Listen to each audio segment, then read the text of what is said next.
Bien, hemos llegado a una de las partes más importantes dentro de lo que es elaboración de instrumentos y es básicamente la encuesta, ¿no? La encuesta es uno de los instrumentos más importantes de todo, dentro de todo proceso de evaluación. Y es porque la encuesta representa la información cuantitativa que va finalmente a arrojarnos datos sobre lo que está ocurriendo en ese proyecto. Entonces la encuesta es importante no solamente porque recoge información primaria, sino porque al final se va a traducir en datos que van a ser procesados y analizados por el equipo evaluador. Ahora, la encuesta también define el presupuesto, porque dependiendo cuál es la muestra, ¿no? De qué número estamos hablando, la encuesta va a tener que ser aplicada por encuestadores, que ya sabemos que cobran aproximadamente 8 soles por encuesta. Estos encuestadores van a tener que ser movilizados a las diferentes regiones y dependiendo del ámbito y del número de muestras, pues podríamos asegurar de que ahí hay un costo interesante que añadir. Finalmente esto tiene que ser digitalizado a una base de datos y también eso tiene un costo. Entonces estamos hablando pues de que la encuesta define también el costo de una evaluación. Cuanto más grande es una muestra, más costosa será la evaluación. Para poder explicarles mejor, aquí tenemos una encuesta, un modelo encuesta. Aquí es una primera parte, es el encabezado, donde ustedes se van a dar cuenta que existe una identificación geográfica, una identificación muestral y el resultado de las entrevistas, la dirección, el nombre de quien se la entrevista y unos datos para el seguimiento de la encuesta. Estos datos que aparecen aquí abajo son importantes porque estos datos van a permitir saber si es que en algún momento se cometieron errores al momento de digitalizar o de repente es un error del encuestador. A través de un filtro que tiene el SPS se puede determinar quién es el que tuvo el error y es muy probable que a partir de eso se pueda identificar y separar algunas encuestas para evitar que tengamos sesgos cuando se procese la información. En ese sentido, si el encuestador cometió un error, haciéndole el filtro de quién fue ese encuestador, seguramente ese mismo error se repite en varios digamos en varios ítems de una encuesta. Por lo tanto, si es posible corregirlo, se corrige a todos y si no, se elimina esa pregunta para evitar que altere a las demás. La segunda parte de la encuesta nosotros podemos ver ya una caracterización, en este caso de la vivienda. Si bien es cierto, algunos temas no requieren este tipo de preguntas, pero normalmente nosotros lo incluimos dentro de todas las encuestas que aplicamos, básicamente porque a partir de estos indicadores, perdón, de estos ítems que ven acá, ítem es igual a pregunta, ¿no? A partir de estos ítems, nosotros podemos calcular necesidades básicas insatisfechas. Estos ítems que ustedes ven acá son ítems liberados. ¿Qué es un ítem liberado? Un ítem liberado es una pregunta que está a disposición de uso público. En este caso, estos son ítems liberados del INI, del Instituto Nacional de Estadística e Informática.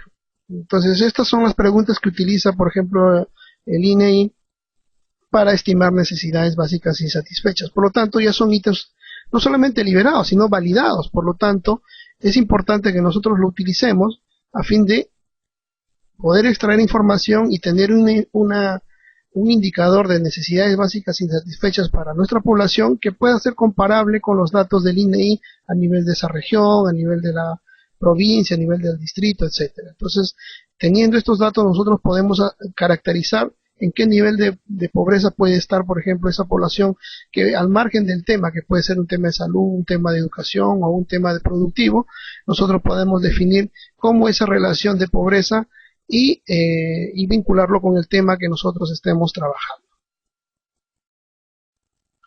También es importante incluir dentro de una encuesta si las familias han o tienen participación de algunos programas sociales u otros programas sociales.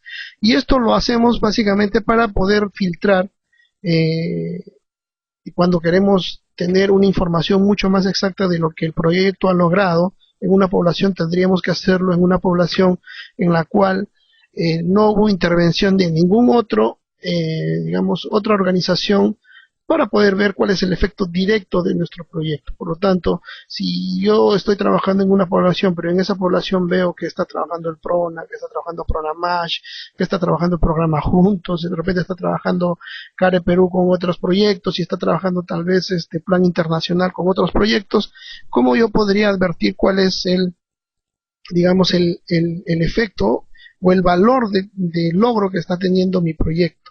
Entonces, con este conjunto de preguntas, claro que acá está relacionado al tema alimentario porque era un proyecto de nutrición, puedo filtrar a las familias a las cuales mi proyecto está teniendo un efecto directo, ¿no? Entonces, esto se hace cuando quiero tener ese tipo de información, por ejemplo. Si no es importante, pues lo pueden obviar.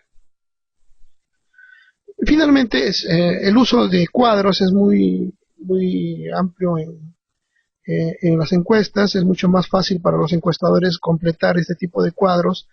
Como ustedes se dan cuenta aquí, todo es codificado, ¿no? Por caso de sexo, por ejemplo, hombres 1, mujeres 2, y en el caso, por ejemplo, de afirmaciones, de sí es 1 y no es 2, ¿no? Entonces, cuando esto se traslada a una base de datos, no se trasladan letras, se trasladan simplemente números. Por lo tanto, todo el análisis que hace el SPS es a partir de números. Por lo tanto, aquí lo único que se ingresa son números. Como se dan cuenta acá, incluso cuál es la relación de parentesco tiene un código, y acá abajo aparecen los códigos, ¿no? Si es soltero es 1, si es esposo es 2, si es hijo 3, etcétera, ¿sí? Hasta completar todos los datos que se solicita acá, ¿no? Todos son números. Por eso se dice que la encuesta es codificada. Tenemos aquí otro cuadrito, por ejemplo, ¿no? Ahí hay ítems con preguntas directas y también cuadros que son mucho más fáciles de completar. Siempre hay que tener un ítem de observaciones en el cual se permita completar algunas observaciones que pueda tener el encuestador, de repente algunas ideas que lanza el entrevistado en el momento de la encuesta y que no hay ningún ítem que esté relacionado a eso, entonces hay que colocarlo dentro de lo que son observaciones. Igual otro cuadro para lo que son crianza de animales, y así también otro ítem de observaciones. Y finalmente la guía de campo. Toda encuesta tiene que tener una guía de campo. Las encuestas no pueden ser aplicadas simplemente por intuición. El encuestador tiene que tener una guía de campo y tiene que estudiarla para saber cómo exactamente tiene que aplicar una encuesta. Tiene que revisar y tenerla a la mano por si tiene alguna duda, revisar su guía y hacer la aplicación de la encuesta de la manera más ideal y efectiva. Y la guía de la encuesta no es más pues que el conjunto de, digamos, acciones que debe de tomar, porque acá incluso se señala cómo debe presentarse el encuestador, cómo debe de vestir, qué debe utilizar, qué debe decir, cómo evitar que, por ejemplo, pueda condicionar una pregunta, siempre tiene que ser neutral, en fin. Esas son algunas, digamos, reglas que debe de tener en cuenta para evitar que la pregunta pueda ser sesgada o errada. Finalmente, la guía detalla pregunta por pregunta, ítem por ítem, una pequeña explicación de lo que realmente se quiere recoger en cada una de esas preguntas.